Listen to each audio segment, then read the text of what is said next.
Okay, issue 3, high seas debacle. Acting Secretary Modly made a very tough decision, a decision that I support. It was based on his view that he had lost faith and confidence in the captain based on his actions. Defense Secretary Mark Esper last weekend referred to Captain Brett Crozier's removal as commanding officer of the USS Theodore Roosevelt aircraft carrier. Crozier was relieved after sending an email to numerous Navy officials begging for his coronavirus-infected ship to be allowed to return to port. But this week, the man who fired Crozier, Acting Navy Secretary Thomas Modly, himself resigned. Modly infuriated many in the Congress by lambasting the Theodore Roosevelt's crew. Okay, Clarence, so we've had a situation in which Brett Crozier, has captain of the USS Theodore Roosevelt aircraft carrier, was relieved of his command. Then we had a situation in which Acting Navy Secretary Thomas Modly was essentially forced out of office.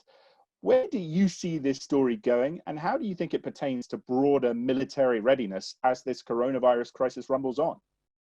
I was reminded this week, Tom, of how the back when I was in the service, back in the Vietnam era, we used to refer to the Pentagon as the five-sided funhouse, because that's kind of the way they appeared, completely clueless as to what was really going on that ship. When you see the men on that ship and women who were out there cheering their captain, completely behind him. And their captain, why? Because their captain was advocating for them. He had a problem. He had the coronavirus on that ship. He wanted to get that ship unloaded as quickly as possible, move his men to safety, move them to better cover, and he gets punished for it. And then the assistant secretary, the acting secretary, comes out and embarrasses himself, frankly, by chewing him out in front of his own men on the ship. And as one of the fellows, you could hear him audibly in the background going WTF. That's the initials for what he actually said. He spoke like a sailor, and most of them on that ship were speaking like sailors. It was really obvious as to which side we ought to be on. Matt, do you want to jump in there? Yeah, I mean, I wouldn't disagree with anything Clarence said. You know, I don't really understand why Captain Crozier was unable to get what he wanted. I do agree with technically with the point the acting secretary was making, that by writing a 5-page letter and sending out to a lot of people, it was inevitably going to leak. And so I think the administration took the position, the Navy secretary and the Secretary of Defense took the position that was going outside the chain of command. And chain of command is not a slogan in the military. It is how the military operates with the efficiency that they need, particularly in times of war. That said, Captain Crozier appears to have led an incredibly impressive life. I hope he's restored. Apparently he contracted COVID-19, so we hope he fully recovers. This is a sad chapter for the Navy. I hope they get past it quickly. The commander got that round of applause when he exited the ship. That told you everything you needed to know. And why he wrote that letter, presumably there were bureaucratic regulations. He couldn't get through the urgency of his request. And the fact that the acting secretary flew 8,000 miles to Guam to stand there and to deliver a speech calling Crozier stupid, he really deserved to lose his job, whereas the Commander Crozier did nothing to warrant the treatment that he got, and I think his reputation and his career will be restored. But it does raise larger questions about ships and the close quarters and the role that they're playing in the Western Pacific, and how we're going to adapt to that. Let me talk to that, Tom. I think the motivation of Captain Crozier was to protect his troops and sailors, and they were sick, and they were some of them very sick. He wanted to get them off the ship. He should have gone through the chain of command, and the chain of command should have decided this, I think, whether or not he had gone beyond, where he should have gone. And if he needed to be replaced, quite frankly, because the chain of command is vitally important. I think the captain is a good man, undeniably. I disagree with what he did. But what the Navy Secretary did, flying to Guam and getting onto that ship, the captain stupid and arrogant, when those should have applied, I think, to the Secretary of the Navy himself. I think he got what he deserved by being removed. Let me say you raised a larger point here. There's a lot, both another carrier has got the same problem of COVID-19 among the crew. You've got 2 destroyers out in the South China Sea that banged into tankers unbelievably in recent years, very recently under Trump. We have to take a look at what is going on in the United States Navy. And frankly, what are we doing out there in the South China Sea? What is our purpose? What is our objective? The United States going to do battle with China over a bunch of rocks and reefs in the South China Sea that nobody else will fight for but the Chinese?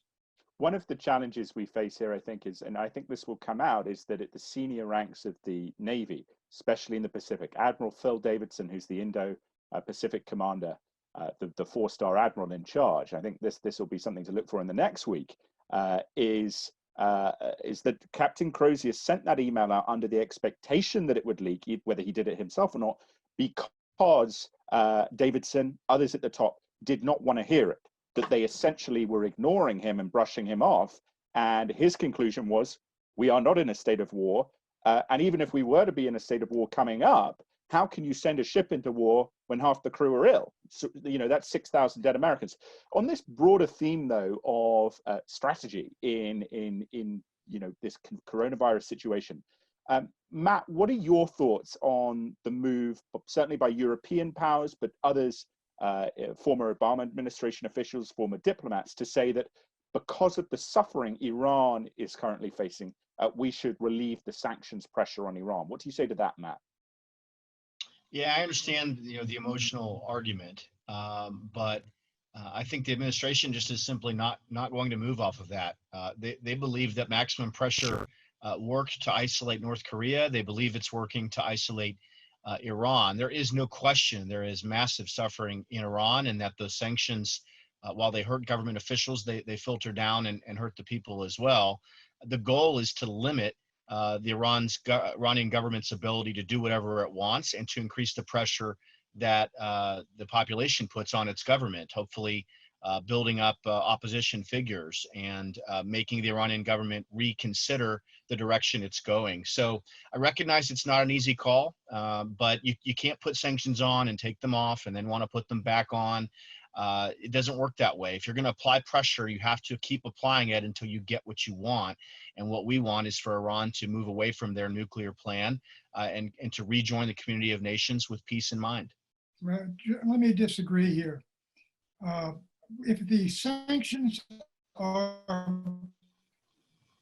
being imposed or directed at the Ayatollah and the IDF or whatever it is, and the Iranian military and the regime and the Basiji militia, fine. But if they're mainly impacting the people, I think we ought to lift them, frankly, and I agree with the Europeans who are sending medical aid to Iran. I mean, the whole idea of the sanctions is to get negotiations going, and a good way to get them going is, look, our intent is not to make your people suffer. We're lifting these sanctions, and these, but not those, and give them an opportunity to come forward with save face and try to do a deal, because ultimately, isn't that what we want, and not another war in the Middle East? It's interesting because whenever the president is asked about Iran and the coronavirus, he always says, I want to help them.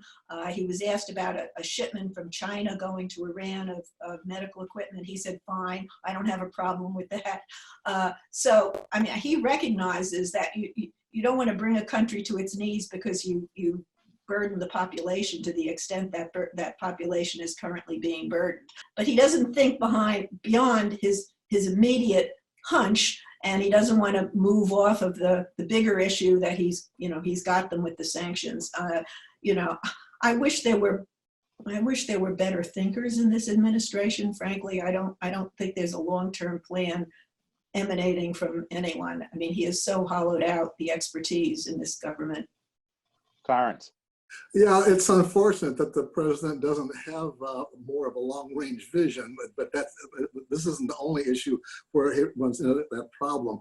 At the same time, he does not want to appear to be heartless, to be inhumane toward the citizens, the civilians of Iran, but at the same time, he wants to keep that pressure on with the government.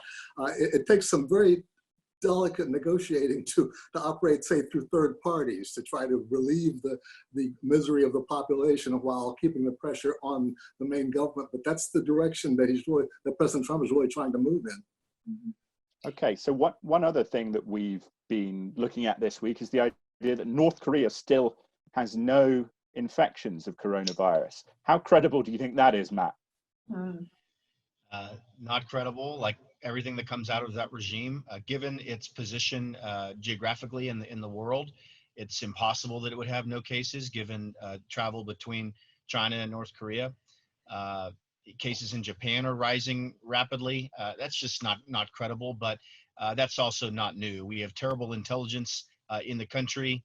They lie to themselves, lie to their people, and lie to the world. And so, who knows how prevalent it is? Who knows what steps they're taking?